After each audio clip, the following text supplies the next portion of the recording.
नाज़रीन किराम आदाब। नाज़रीन किराम, इस वक्त हम ऐसे नौजवान के सामने आज बैठे हैं और ऐसे नौजवान को आपके सामने रूबरू करना चाहते हैं। वो नौजवान समाजी कामों में बढ़ चढ़ कर हिस्सा लेता है, यूँ कह लिया जाए कि दुखे दिलों का सहारा बनता है। जो बेसहारा है उसके सहारा के लिए हर वक्त तैयार रहता है। हम बात कर रहे हैं रहमत अली का, जो सोरो से ताल्लुक़ रखते हैं, लेकिन उन्होंने अपनी ज़िंदगी जो है पढ़ाई के दौर से यानी कॉलेज लाइफ से जो है कांग्रेस के साथ जुड़े, NSUI के साथ जुड़े और उसके बाद राजनीति में भी अपना मजबूती से कदम रखा।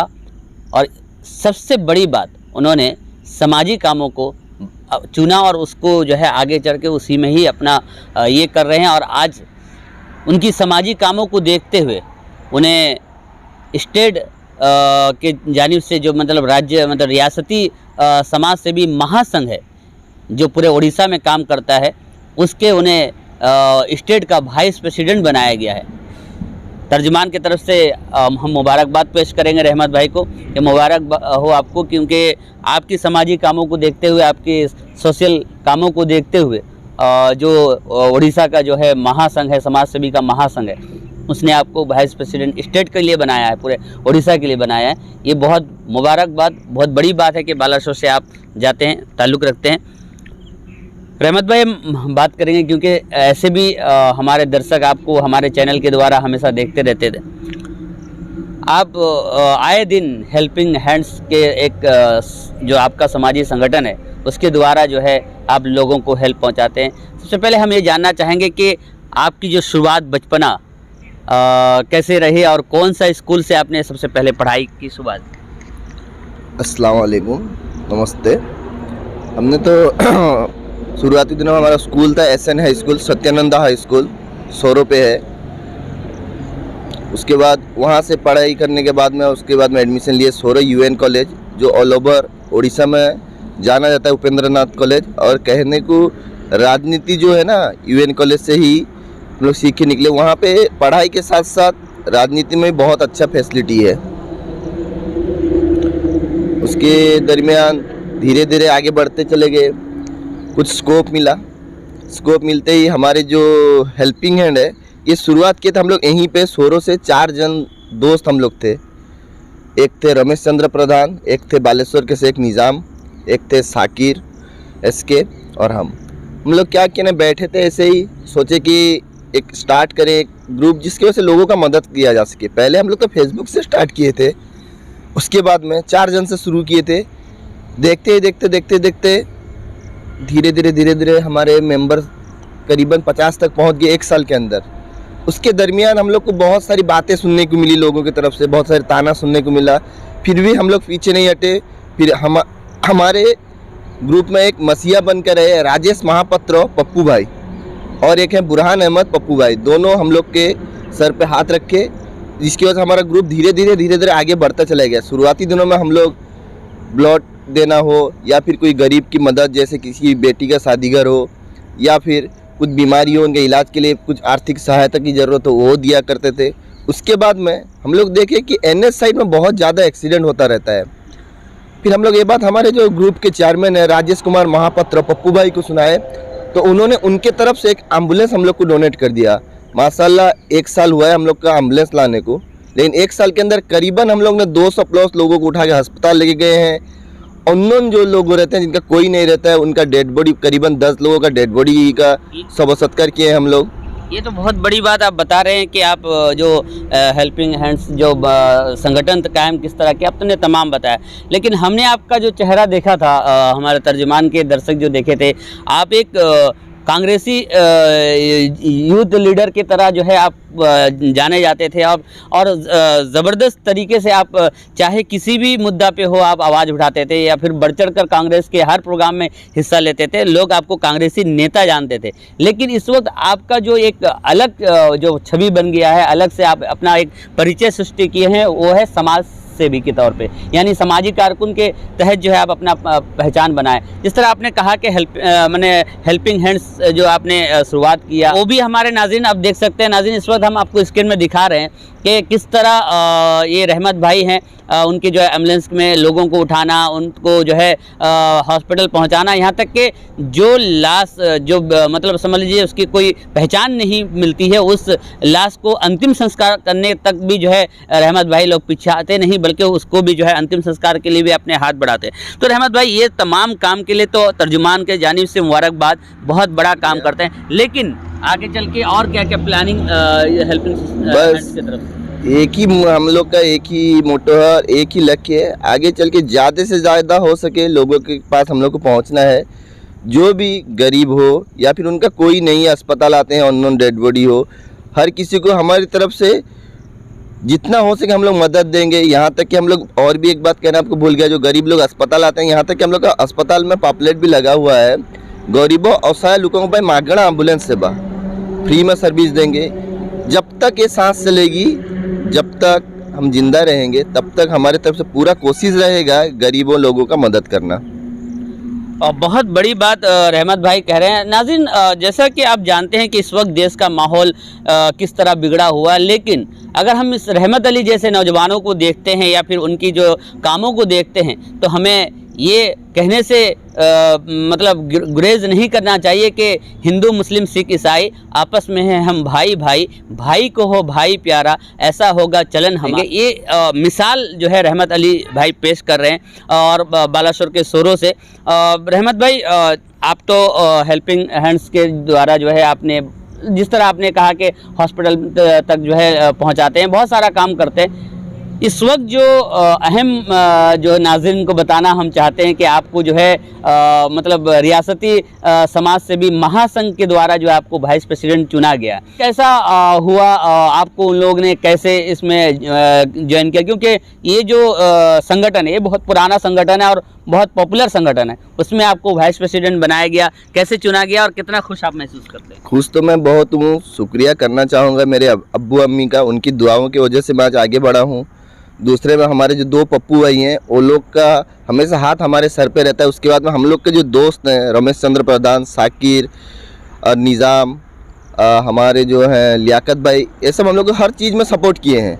और उसके बाद में हमारा स्पेशल थैंक्स कहना चाहूँगा हमारे जो राज्य समाज सेवी महासंघ के सभापति हैं नरोत्तम दास, उन्होंने मेरे ऊपर भरोसा किया और मुझे इतना बड़ा पदवी का ऑफर दिया है। इस वक्त रहमत भाई की तमाम बातें आप सुन रहे हैं कि किस तरह वो थैंक्स अदा कर रहे थे जो है उड़ीसा मतलब समाज सेवी महासंघ के सदर का, प्रेसिडेंट का। तो रहमत भाई, यहाँ पे आप उड़ीसा के लिए काम कर रहे हैं, पूरे आप उड़ीसा के वाइस प्रेसिडेंट बने हैं महासंघ के द्वारा यहाँ पे। और सबसे बड़ी बात कि आप कांग्रेस से भी ताल्लुक़ रखते हैं। एक इस वक्त देश के जो माहौल है उस पर कुछ सवाल आपके, क्योंकि आप नौजवान हैं, आप देश को नए रूप से, नए ढंग से, देश को सही ढंग से देखना चाहेंगे जहाँ तक।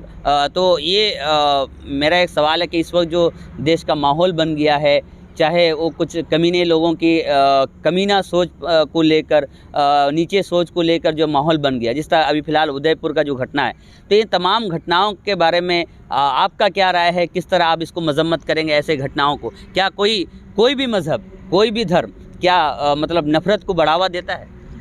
देखिए, सबसे पहला बात मैं कहना चाहूँगा, एक मैसेज यूथ को देना चाहूँगा कि आप लोग गलत रास्ते पे मत जाओ। ये जो धार्मिक भावना के साथ लेके आप लोग जो किसी का खून कर देना, किसी को हैरेस करना, ऐसा मत करो, कुछ सीखो। क्योंकि देखो, अगर हेल्पिंग हैंड का सभापति एक मुस्लिम है तो संपादक एक हिंदू लड़का है, रमेश चंद्र प्रधान। क्या बात है। एक चेयरमैन राजेश कुमार महापात्र, वो हिंदू हैं, तो बुरहान अहमद वो मुस्लिम हमारा वाइस चेयरमैन है। मैं ये जो उदयपुर में जो घटना घटा, इसकी कड़ी निंदा करता हूँ। उदयपुर का केस हो या अखलाक का मर्डर हो या फिर जुनैद का केस हो, हर चीज़ में मैं उनके फैमिली के साथ खड़ा हूँ। जो भी दोषी है मैं सरकार से गुजारिश करूँगा उनको कड़ी से कड़ी सज़ा दी जाए, यहाँ तक कि एक मिसाल कायम किया जाए। आइंदा बार कोई ऐसा गलती करने का पहले सोचे कि हम लोग दूसरे के ऊपर ऐसा अत्याचार करेंगे तो हमारे ऊपर भी ऐसा हो सकता है। अच्छा, कुछ लोग मज़हब को इसमें शामिल करते हैं क्योंकि वो किसी मज़हब से नुमाइंदगी अपने आप को बता रहे थे। क्या मज़हब का नाम लेकर किसी को कत्ल कर देना ये जायज़ है? जी नहीं, अगर मज़हब के ऊपर अगर किया जाता कि मज़हब अगर गलत होता तो आज डॉक्टर APJ अब्दुल कलाम साहब भारत के राष्ट्रपति नहीं होते। अगर मज़हब गलत होता तो मैं आज यहाँ नहीं बैठता, आप यहाँ बैठ के मेरा इंटरव्यू नहीं ले रहे होते। तो मज़हब कभी गलत करना नहीं सिखाता, लोग उनका अपना अपना मेंटालिटी होता है, उनके वजह से ही एक पर्टिकुलर मज़हब का नाम बदनाम होता है। बिल्कुल सही बात है रहमत भाई कि कोई भी कातिल हो या भी कोई मुजरिम हो या कोई भी आतंकवादी हो या फिर आतंकवादी सोच रखने वाला हो, उसका कोई मज़हब नहीं होता, क्योंकि इंसानियत जो है सबसे पहले हर मज़हब सिखाता है। और सबसे बड़ी बात, इस्लाम की बात अगर कर लिया जाए तो इस्लाम का सबसे पहला सबक नाज़रीन मैं आपको बताता चलूँ मोहब्बत है। इस्लाम सबसे पहले मोहब्बत सिखाता है। रहमत भाई जिस तरह ने कहा कि यहाँ पे हिंदू मुस्लिम सिख ईसाई सब मिलकर रहते हैं, तो यही है सबसे पहला वार्ता।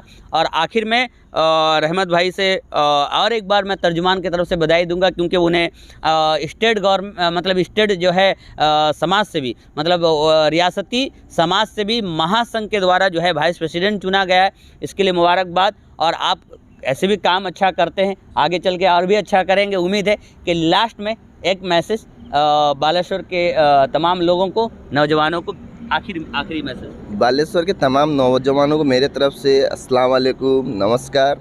बस एक ही मैसेज देना चाहूँगा, जैसे भाईचारा हमारे भारत में पहले था वैसे भाईचारा अभी भी है, लेकिन कुछ लोगों की वजह से ही वो भाईचारा धीरे धीरे बदनाम हो रहा है। तो उसको कभी ख़त्म ना होने दें। आओ हम लोग सब साथ मिल के आपका दिवाली मनाएंगे, आप इधर आओ, हम सब मिल के ईद मनाएंगे। हम लोग को कोई दिक्कत नहीं है, आप लोग को भी कोई दिक्कत नहीं होना चाहिए। इसलिए आओ सब एकजुट होकर कंधे से कंधे मिला के हम लोग आगे बढ़ें और देश का एक अच्छा मिसाल पेश करें।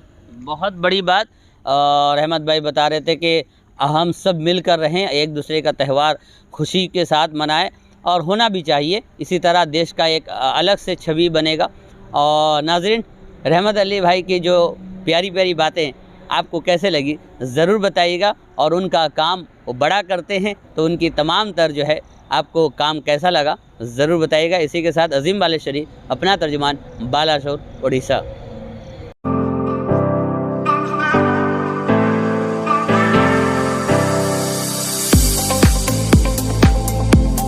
बालासोर के स्टेशन चौक पे चल रही है एक बेहतरीन राशि रत्न की दुकान समीर जेम्स, जहां आपको वाजिब कीमत पर हर तरह के कीमती रत्न अपनी अपनी पसंद के मुताबिक मिल पाएगा।